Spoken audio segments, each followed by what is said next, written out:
Ich möchte Sie alle auf unserer Arbeitsbesprechung willkommen heißen. Das Thema unseres Treffens ist der Geschäftsvorfall mit der Firma Bumpop. Wie Sie alle sehr gut wissen, haben wir für die Firma Bumpop 5 Stück Rollbahnanlagen produziert.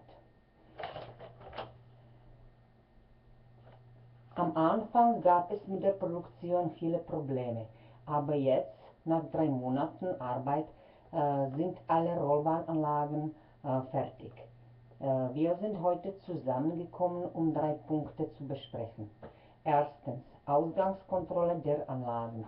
Zweitens, Lieferbedingungen. Drittens, Rechnung an Bumpop.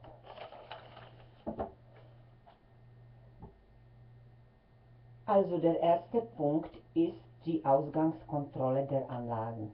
Mit dem Herrn Meyer wurde auf der Videokonferenz vereinbart, dass wir alle standardisierten Prüfungen realisieren und dokumentieren. Ultraschallprüfung ist nicht erforderlich.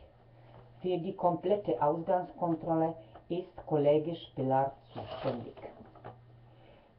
Zweitens, zu den Lieferbedingungen. Wir liefern die Ware frei Bord.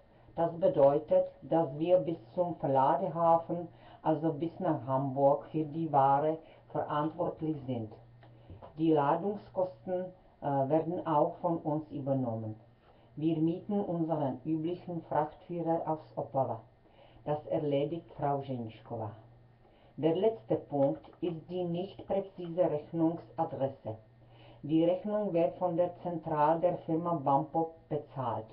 Die Lieferadresse ist aber anders. Also das müssen wir in Ordnung bringen.